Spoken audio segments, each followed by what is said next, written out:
welcome back to yet another episode of the KZ750 restoration / modernization build. Today we got a package, yet another package. I know, what more could I possibly need? Well, this little sucker was stopping me from continuing. This is the top nut to the triple tree clamp on the setup here. So I've got most of it all taken care of, except this. This is what was in the package. This little nut, an M30 by 1 thread. So it's a specialized nut, you can see it, and it came with a washer as well too. I looked everywhere for this stupid nut. I checked Ace Hardware, I checked Lowe's, I checked Home Depot, I checked Fastenal, I checked all sorts of places. Nobody carries a 30 or an M30 by 1 size nut. Nobody does. So I ordered it online, it was like $10. It was annoying, but I did. This goes right on here like that. That is literally what was stopping me from getting this thing off jack stands, because it's been on jack stands forever, and I want it off jack stands because it's time. It's time for this thing to get mobile. I'm ready. Let's get into it. So one thing I really never got to talk about was this little clamp.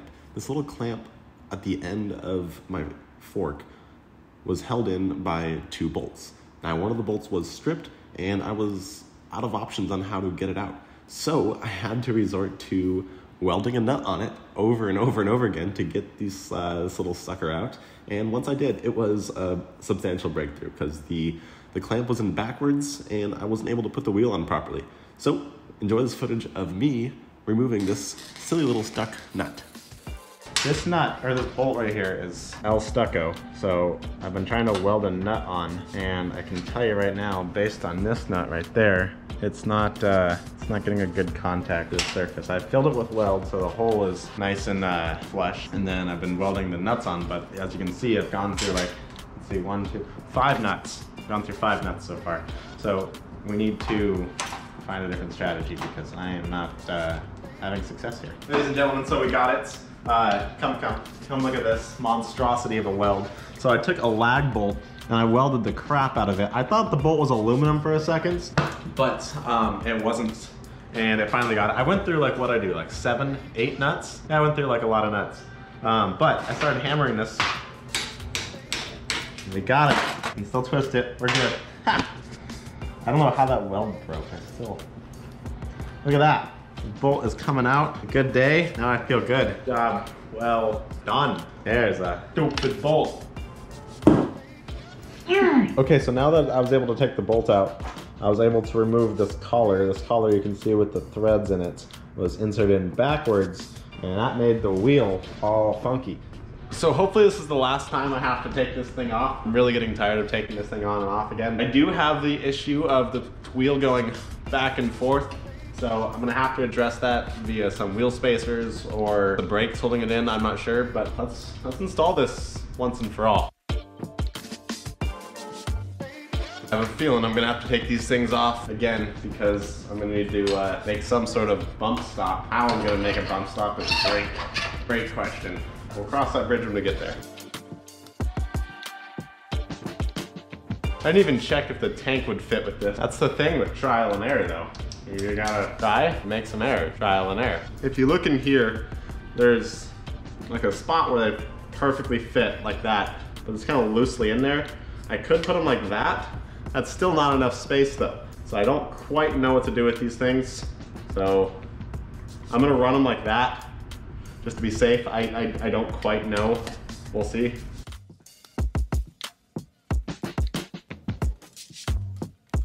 Well, there it is. 1 wheel and fork attachment all set. This looks so good. So good.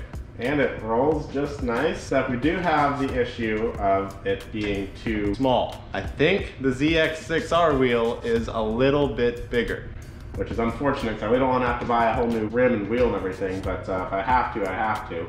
So here are the brakes I ordered. I ordered these online. They are stock from the ZX6R 2005 model, and they should bolt right up. Okay, it's a new day now. We are in a change of clothes because I change clothes from day to day, and we have mocked up a few things on the old KZ.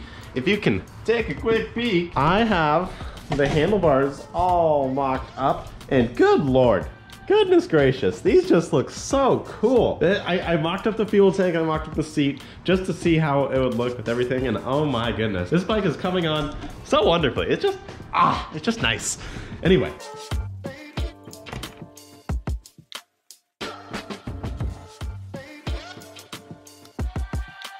I was messing around with seeing how far the tank would go.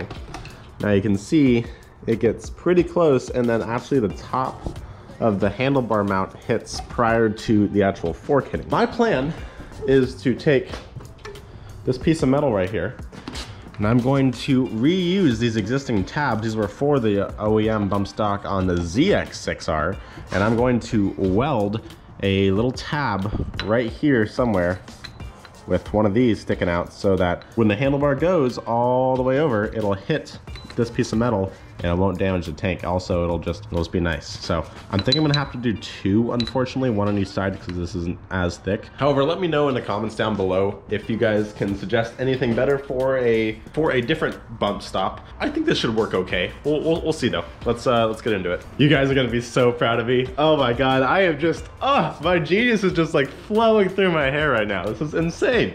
All right, so I was messing around with a piece of metal, this yay big, and I was planning on welding it to the frame here to act as a bump stop. However, this motorcycle used to have a horn. Now, I don't know about you, but I don't remember the last time I've ever used a horn on a motorcycle. Like, just rev the engine, that's your horn. I'm not planning on running a horn anyway, so I yeeted that horn. I took that horn off. So there's some existing holes there. There's some threads that happen to be just threads hanging out. So I found this bolt that happened to be the right size, and I was like, wait a second. If I put this bolt through here to act as a spacer and then bolt it up through the horn mount, what if that acted as a bump stop? So I did just that, and it hits it just fine, and look at that. Look at that gap. That is perfect. That is, I was planning on breaking out the welder, I was planning on breaking out all sorts of grinding material. Like, I just created a bump stop with like nothing at all. So I am like super stoked about this. This is awesome. So what I'm planning on doing is I'm gonna cut a different one because this one has a hole in it. I don't know if you can see that, but I'm gonna cut a different one, clean it up, paint it black, do the same exact for that one. And I just made a bump stop within less than like 20 minutes. Like, that is just pure genius. I am just, it's just great. All right, let's make these bump stops look nice.